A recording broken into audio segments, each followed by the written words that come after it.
Hey, and welcome to Ravens Keep Forage. I'm Sam, some people also call me Bo, and I'm a full-time blacksmith here. And today we're going to find out if what's in this little box will make that big a difference to your practice as it has in mine. We'll check it out and unbox it on the other side. Welcome.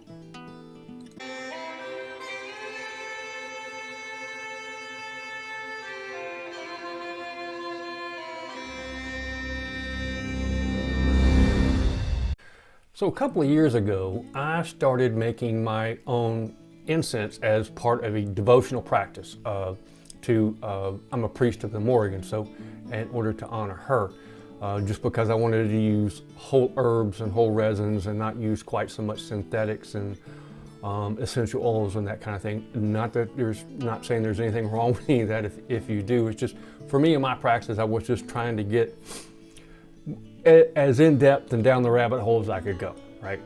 And in discovering some of that, I discovered a neat little gizmo that really made a huge difference in my practice.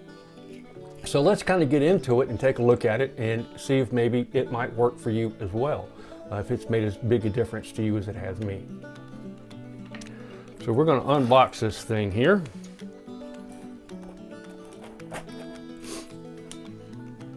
I was really kind of shocked when we got these in. I was like, well, why haven't I heard of these before? Because they just really do make all the difference in the world as far as I'm concerned.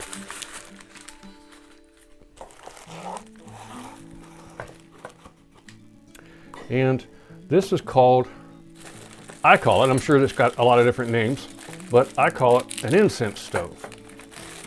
To me, it has been so handy in my practice because it enables me to practice the way that I want to versus the way that a lot of other things happen. All right, so this is kind of where you will put your resin, right? Or you can do loose herbs as well.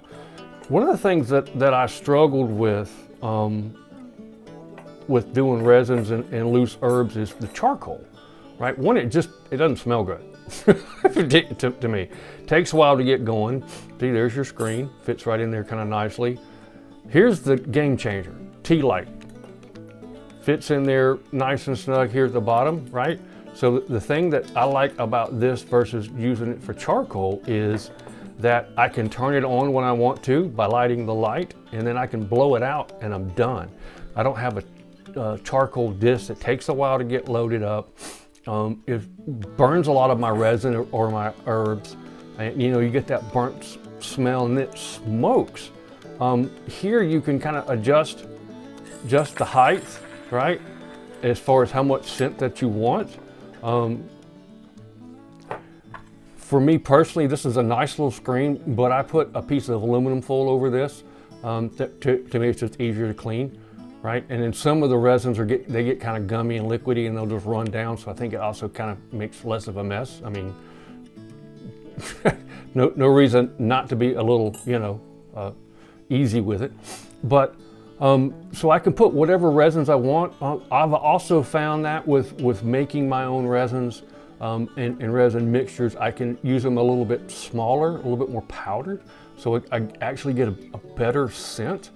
The scent profiles aren't going to be as in your face at the front, but they seem to last a little bit longer. They're a lot more gentle. It doesn't smoke, right? And that's the thing I really like about it in the house, is that I can burn this like this in the house. It doesn't smoke up. It doesn't, run me out of my altar room. I've got an altar room. And it enables me just to burn maybe one type of resin, and I don't have to worry about it getting overdone, and because sometimes getting into the gums of some of the resins, they tend to burn and get kind of, well, they don't smell good, right? So I don't have to, with the charcoal, I'd have to take the whole thing outside when I got done with it. So anyway, I call this an incense stove. My wife and I have a retail tea shop that we offer these from. So if you're interested in one, I'll put the link down in the description, so you can just go there and get it.